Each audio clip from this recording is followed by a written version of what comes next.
बच्चाहरूको 2 महिना भेकेसन भयो। अब चाहिँ बिहानमा ढिला उठे पनि हुने, ढिला खाए पनि हुने, ढिला सुते पनि हुने, त्यो चाहिँ सबै स्केड्युल बिना नै हुन्छ। अब 2 महिनासम्म के गर्ने, कसो गर्ने, टाइममा उठ्ने भन्ने पहिला भइराखेको थियो, त्यो चाहिँ हुँदैन। किन भन्दा जहिले हेर्नुहोस् न, खाना खाएर त्यतिखेर माझे पनि हुने भाँडा, अनि जतिखेर उठे पनि हुने। तर चाहिँ मर्निङमा उठेर बिहानमा चाहिँ हिँड्ने बानी गर्नुपर्छ। हिजो आज चाहिँ म गरेको छैन, किन भन्दाखेरि अलिअलि सन्चो थिएन, बिहातिर पनि सकाइराखेको थियो।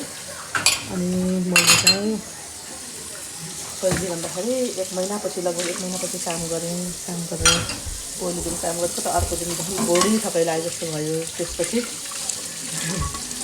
तर आज पनि अल्छी गरेँ। अब भोलिबाट चाहिँ निरन्तर काम गर्ने, वाक गर्ने भन्ने सोचेको छु। मर्निङमा वाक गर्ने, भोलि पनि काम छ। आइसकेपछि मर्निङमा नभए इभिनिङमा भए पनि वाक गर्ने स्केड्युल बनाएर बच्चालाई पनि सँगसँगै लिएर घुम्ने, यसै गरेर कहिले स्विमिङ, कहिले पार्क, कहिले लाइब्रेरी गरेर यिनीहरूलाई पनि बोरिङ गरेर राख्नु हुँदैन घरमा। आज चाहिँ एकदमै चर्को खानु छ।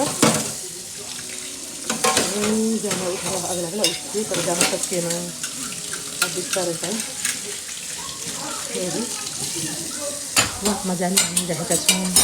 यस्तो छ है हाम्रो यहाँको लाइफस्टाइल। अब चाहिँ केटाकेटीको बिदामा भएपछि त टोटल्ली फ्री हुन्छ। बिहान उठेर रस पनि हुँदैन,